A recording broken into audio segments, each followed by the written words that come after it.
The moment the Marine colonel demanded her call sign, the atmosphere in the dusty command tent shifted instantly.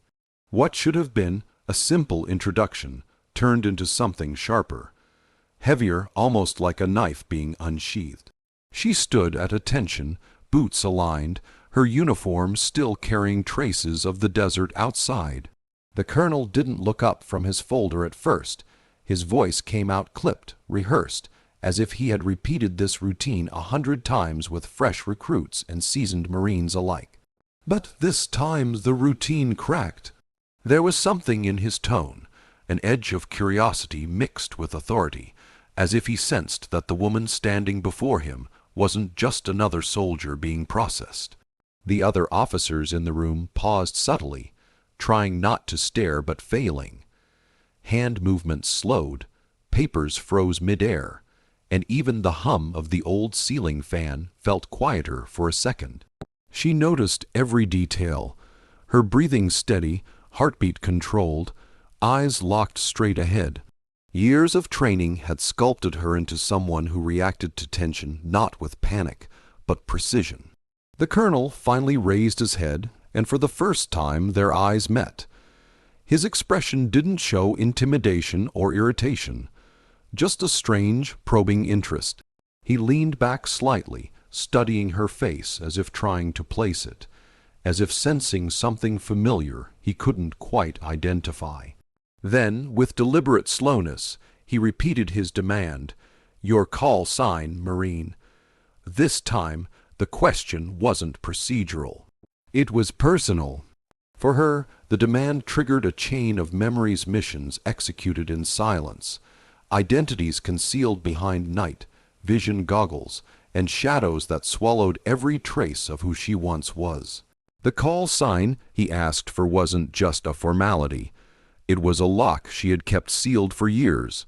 She felt the weight of it pressing against her throat, an identity she had buried deep under new paperwork and forgotten files. The Marines around her had no clue what name she carried.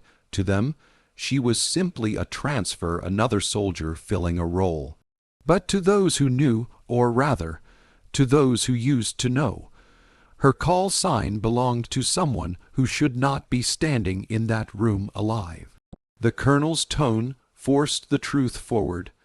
He wasn't asking just to follow protocol. He wanted to confirm something. Something he didn't dare articulate yet. His eyes narrowed, and she could tell he was waiting for a detail, any detail, that would either align with a record he had buried in some classified section or dismiss a suspicion he thought impossible. Her silence stretched for a moment too long, and that alone made the air grow denser. Everyone understood call signs as badges of identity, but hers was something different, something that didn't belong to normal registries or standard Marine history. When he demanded it, he wasn't just asking who she was. He was asking if the ghost rumored to haunt Black Ops files had just walked into his tent wearing a Marine uniform. And though she hadn't yet answered, the tension in his posture made it clear he already feared what she might say.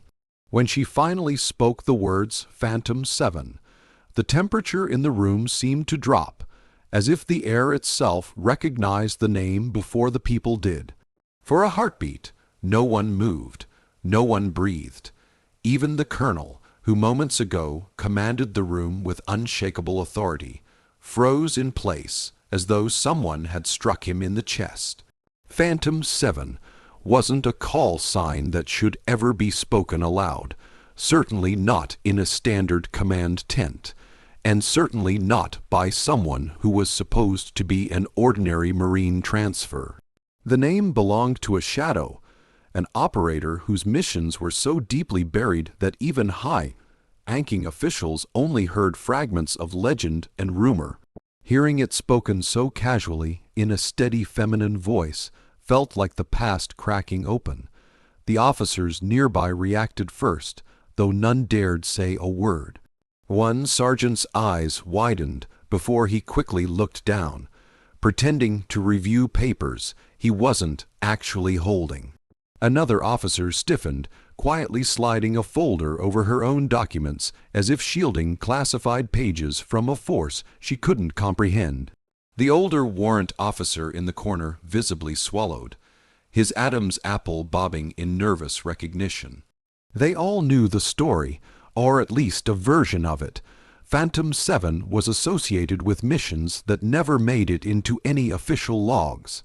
Operations where no bodies were recovered, and survivors, if any, were sworn into silence with signatures and threats that followed them for life. The colonel's stunned reaction wasn't just shock. It was disbelief fighting against memory. He had seen that call sign once years ago, on a confidential mission dossier stamped with so many warnings that even he, with his rank, was only allowed to read the first page. Phantom 7 was part of a black operations unit used for missions other Marines weren't cleared to even know existed. A unit where survival rates were so low that the call signs eventually became memorials rather than identifiers. And Phantom 7, specifically, was the name that had haunted him the most. It was the one tied to a mission that went wrong in every possible way. A mission where the team was believed to be lost, eradicated behind enemy lines with no hope of extraction. Yet here she stood alive, solid, breathing, her voice calm and unshaken as she claimed an identity he thought had disappeared from the world entirely. The colonel tried to speak, but his mouth opened and closed without forming the words. How do you address someone who is supposed to be dead? How do you demand credentials from a ghost? Even the name itself felt forbidden, as if saying it again might summon classified secrets that had been sealed away for a reason. The tension inside the tent thickened as she held her posture, refusing to explain, refusing to elaborate. She knew the effect the name had. She knew the power of the legend attached to it. But at the same time, she knew the danger. The name Phantom 7 wasn't just a relic. It was a warning, a reminder of a life she had buried, a history the military had chosen to erase, and a truth that no one in that tent was prepared to face. Her call sign wasn't just unexpected, it shattered the reality of everyone who heard it. The colonel's reaction made it clear that Phantom 7 was not just a forgotten label from an old roster. It was a specter tied to missions whispered about only in secure rooms and late night briefings that ended with signatures on silence agreements. She could see it in his eyes, recognition mixed with fear, the kind that comes from remembering things you were never supposed to remember. Phantom 7 wasn't a typical operator. She came from a covert unit so off-book that most Marines believed the stories were exaggerated myths crafted to scare rookies. But the colonel knew better. He had read pieces of the truth enough to understand the weight of that call sign and the kind of soldier who carried it.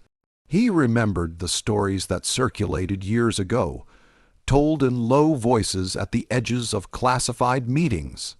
A 7-member team dropped into high-risk zones where even reconnaissance drones refused to fly, missions where extraction was optional, survival improbable, and any captured operative would be disavowed without hesitation. The team operated like ghosts, appearing where no one expected them and vanishing before anyone confirmed their existence. Phantom 7 was the least known of them all, the operator whose file contained more redacted lines than text, whose face was never photographed without shadows hiding half of it. According to the fragmentary reports the colonel had seen, she specialized in infiltration, slipping past enemy lines, dismantling fortified compounds from the inside, and even performing silent exfiltrations that witnesses could never fully describe. The locals spoke of a figure who moved without sound, who appeared behind enemy commanders with no warning, who could blend into darkness so completely it seemed unnatural. The unit was deadly, but she was the one the enemy feared the most. And then came the final mission, one that became legend within the elite circles. A deep cover insertion into hostile territory, a mission rumored to be sabotaged before it even began.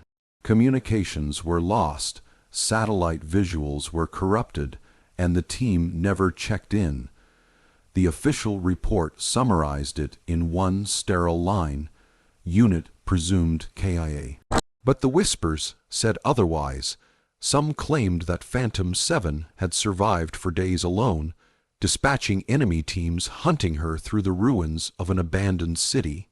Others said she had completed the objective single-handedly, eliminating a target so protected that entire regiments had previously failed. But no body was recovered, no confirmation ever surfaced. She simply vanished, absorbed into the darkness she once commanded. Now, standing in front of him, she embodied every unanswered question, every rumor, every piece of classified data he wasn't allowed to see. The colonel realized the truth with chilling clarity.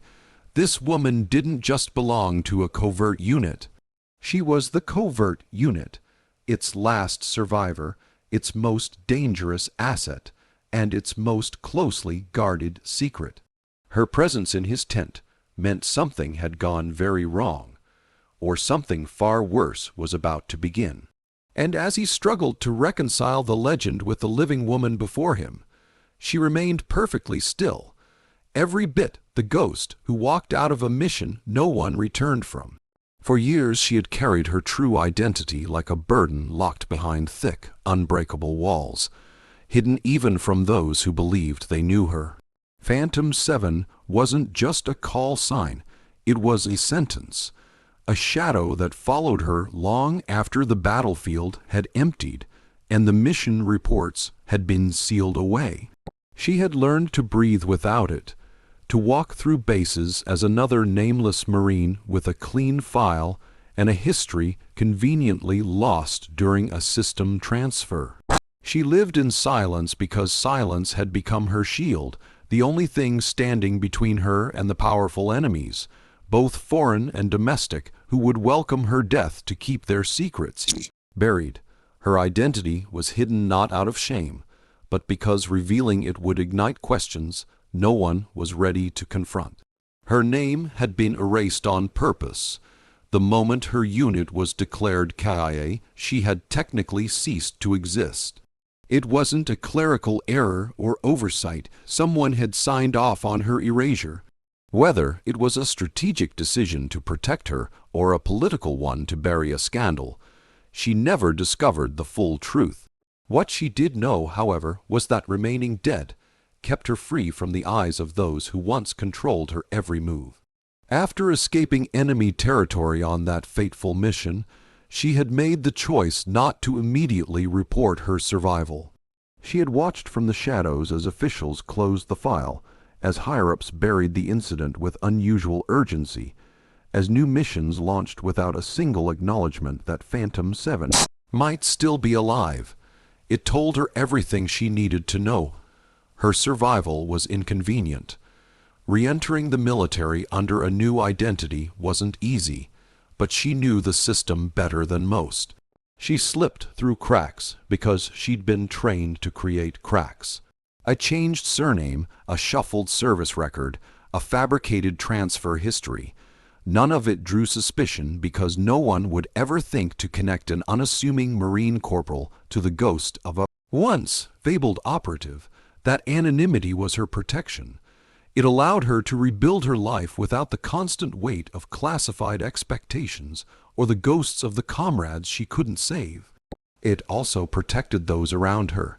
If her enemies learned she was alive, anyone associated with her would become collateral. The call sign stayed buried until the colonel forced her hand. She hadn't spoken it in years, not even in her own mind. Saying it aloud felt like peeling back armor she had welded shut. She knew the moment she said, Phantom 7. Everything she had built could collapse: the covers, the false histories, the fragile peace she carved out after years of surviving devastation. But she also sensed that concealing it any longer might lead to even greater consequences. The colonel's demand wasn't random. Someone had noticed inconsistencies. Someone had started digging. Her identity was hidden because it had to be, because the truth carried danger, secrets, and enemies that extended far beyond the battlefield. But in that instant, as the colonel stood frozen, she realized the decision to reveal herself had changed everything. There was no going back now. The past she tried to outrun had finally caught up, and the name she buried had risen again, ready to claim her future whether she wanted it or not. The silence that followed her answer stretched long enough for everyone in the tent to feel the balance of power quietly tipping. A moment ago, the colonel had been the unquestioned authority in the room, the man whose rank alone shaped the air and dictated every movement. But now, standing before him was not just another Marine. It was Phantom 7, a figure who operated in a space beyond rank and regular protocol. The colonel's frozen posture said everything his voice couldn't. His eyes, once sharp and inspecting, now held something closer to awe and caution. Like a man suddenly realizing he was standing in front of a loaded weapon he thought had been decommissioned years ago. For the first time since she walked in, she felt the weight of his gaze not as judgment, but as recognition. He searched her face as if flipping through memories, trying to match the legend to the reality. The stories he'd heard, of missions deep in hostile territory, of impossible extractions, of single-handed infiltrations, no longer belonged to some distant myth. They were standing in front of him, in the shape of a woman who looked calm enough to be ordinary, yet carried a presence that unsettled seasoned officers. The room that once quietly revolved around his authority now gravitated toward her, even if no one dared step closer. The other Marines, though they might not know the full history behind the call sign, could feel the shift. Their colonel, their iron pillar, was shaken, and any soldier understands what it means when the unshakable man is shaken by someone's mere name. When he finally found his voice, it wasn't the same as before. The sharp edge of command had softened, replaced by a restrained respect that he wasn't able to fully hide. There was a slight tremor at the edge of his words, the kind that comes from trying to maintain control after the ground has already moved under your feet. He didn't bark her name. He didn't question her like a subordinate who'd stepped out of line. Instead, his next words were careful, measured, as if addressing a dangerous owl. "I rather than just another Marine." He asked nothing about her rank, her recent postings, or her paperwork. Instead, he asked a question that betrayed everything. When did you get out? It was a question reserved for ghosts, those who were never supposed to walk back into the light. In that instant, the invisible hierarchy in the room rewrote itself. Yes, the colonel still wore the insignia of authority, and yes, she still wore the uniform of someone technically beneath him. But experience has its own rank, and survival of what she had endured demanded a respect no badge could compete with.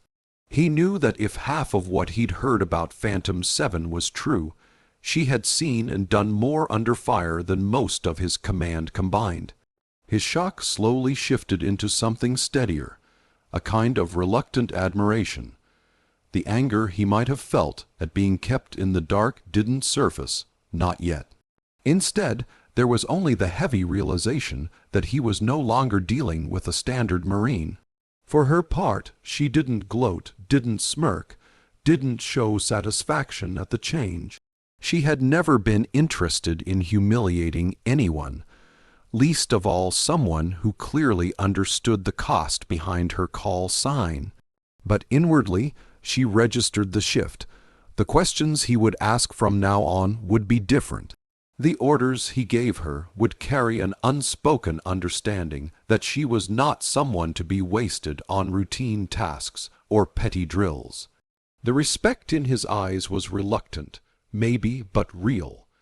And as far as she was concerned, that was enough. The legend of Phantom 7 had stepped into the light, and from this moment on, nothing about this command, this mission, or her place in it would ever be the same.